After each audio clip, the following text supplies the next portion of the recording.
ব্লগসের আরও একটি ব্লগে সবাইকে স্বাগত। কেমন আছো তোমরা সবাই? আমি তো বেশ ভালোই আছি। সকালে উঠে ব্রাশ করে ফ্রেশ হয়ে ব্রেকফাস্ট সেরে আজকে মাকে পুরো না অর্ধেক রেহাই দেবো ভাবছি।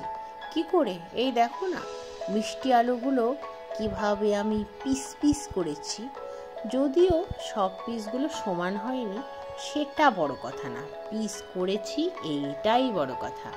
তারপরে মা লাউগুলোকে কি সুন্দর কেটে দিল, দেখলে কেমন লেসের মতো দেখতে লাগছে না? হ্যাঁ, তোমরা হয়তো এটা শুনে ভাবছো যে আমি সব কিছুতেই চিপস খুঁজি। সেটা না, আসলে লাগছিল লেসের মতো, তাই বললাম। যাই হোক, মিষ্টি আলুগুলো কাটা হয়ে যাওয়ার পরে ভালো করে ধুয়ে নুন আর হলুদ মাখিয়ে একটু একটু করে কড়াইতে তেলের মধ্যে দিয়ে ভেজে ভেজে তুলে নিচ্ছি। মিষ্টি আলুগুলো একবার বলতে এক চালান ভাজা হয়ে গেছে। দ্বিতীয়বারের জন্য দ্বিতীয় চালান ভাজতে দিয়ে আজকে ডাল বলতে মসুর ডাল ধুয়ে নিলাম। তারপরে তাতে পরিমাণ মতো জল, অল্প সরষের তেল, দুটো কাঁচা লঙ্কা দিয়ে দুটো সিটি দিয়ে নিলাম। ওদিকে ডালটাও সিদ্ধ হয়ে গেল আর এদিকে আমার মিষ্টি আলুগুলো ভাজা হয়ে গেল। তারপরে কড়াইতে তো তেল ছিলই, ডাল সম্বারা যেহেতু ফ্রেশ তেলে দিতে হয়, তো সেই জন্যই সেই তেলের মধ্যে কালো জিরে ফোড়ন দিয়ে তাতে দিয়ে দিলাম চেরা কাঁচা লঙ্কা। চেরা কাঁচা লঙ্কাগুলো কিছুটা ভাজা ভাজা করে লাউগুলোকে দিয়ে দিলাম। আর এদিকে ডালে দেওয়ার জন্য একটি বাটিতে জল গরম করে নিলাম। তারপর সেই গরম জল প্রেসারে ডালটার মধ্যে ঢেলে দিলাম। তারপর এদিকে লাউ ঘন্টটা তো একটু নাড়াচাড়া করে ঢাকা দিয়েছিলাম, কিন্তু প্রচুর জল বেরিয়ে গেছে। তো কিছুক্ষণ পর ঢাকনাটা খুলে তাতে নুন হলুদ অ্যাড করলাম, আর সেই সাথে সাথে ডালেও পরিমাণ মতো নুন হলুদ অ্যাড করে দিলাম। ডালটা ভালোভাবে ফুটে গেছে, এবার তো ডালটাকে সম্বারা দিতেই হবে। তো সেই জন্য আর একটা কড়াই নিয়ে এসে কড়াইয়ে তেল দিলাম, তাতে দিলাম জিরে, তেজপাতা, শুকনো লঙ্কা ফোড়ন, কিছুটা নেড়ে চেড়ে ভেজে নিলাম। তারপরে দিলাম পেঁয়াজ কুচি। পেঁয়াজ তো মা আগেই কেটে দিয়ে গিয়েছিল, স্নানে যাওয়ার আগেই মা তো পেঁয়াজ আজকে রেডি করে দিয়ে গেছে। প্রতিদিনই যায়, আজকেও গেছে। তো যাই হোক, সেই পেঁয়াজ কুচিগুলো তেলের মধ্যে সেই ফোড়নের সাথে দিয়ে ভালো করে নেড়ে চেড়ে যখন ভাজা ভাজা হয়ে গেল, তখন প্রেসার কুকারের মধ্যে থাকা সিদ্ধ ডালটা অ্যাড করে দিলাম কড়াইয়ের মধ্যে। তারপর ফুটিয়ে নিলাম। রেডি হয়ে গেল আজকে টেস্টি টেস্টি মসুর ডাল। আমি মসুর ডাল খেতে না দারুণ ভালোবাসি। আর এদিকে যখন মনে হলো লাউ ঘন্টের জলটা বোধহয় আজ আর শুকোবে না, তবে মনে হচ্ছে একটু শুকিয়েছে, তাই তাতে পরিমাণ মতো মিষ্টি অ্যাড করলাম, নেড়ে চেড়ে আবার ঢাকা দিয়ে দিলাম।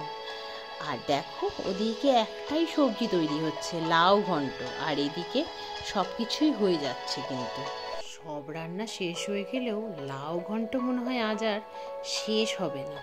কেমনই যেন অদ্ভুত ব্যাপার।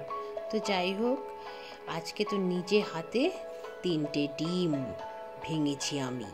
তারপর নুন আর ঝালের গুঁড়ো দিলাম, তারপরে দিলাম পেঁয়াজ কুচি, ভালো করে নাড়িয়ে নিলাম। তারপর ঢাকনা খুলে মনে হলো লাউ ঘন্টটা আমার কথা শুনেছে, জলটা খানিকটা টেনে গেছে, তাই তাতে দিয়ে দিলাম আগে থেকে ভেজে রাখা ইলিশ মাছের মাথা, দিয়ে নাড়িয়ে চাড়িয়ে আবার ঢেকে দিলাম। আর এখানে অল্প করে কড়াইতে তেল দিলাম। তেলটা গরম হয়ে যাওয়ার পরে কিছুটা ডিমের গোলা তেলে ঢেলে দিলাম। তারপরে আস্তে আস্তে ব্যাপারটাকে একটা অমলেটের শেপ দেওয়ার চেষ্টা করলাম। জানি ভালো হয়নি, প্রথমবার করছি তো ডিমের অমলেট, তাই এর থেকে ভালো হবে সেটা আশাও করা যায় না। তারপরে ভাবলাম এপিট ওপিট ভাজার পরে মায়ের স্টাইলে একটু কেটে দেখি যদি মা একটা ফিলিং আসে নিজের এই ডিমের অমলেটের মধ্যে। তো যাই হোক, কেটে তো তুলে নিলাম। ফার্স্ট অমলেটটা ভেজে একেবারেই মনটা শান্তি তো পেলই না, আরও অশান্তি পেল। তাই ভাবলাম দ্বিতীয় অমলেটটা মন দিয়ে করি, দেখলেই কেমন গোল হয়েছে।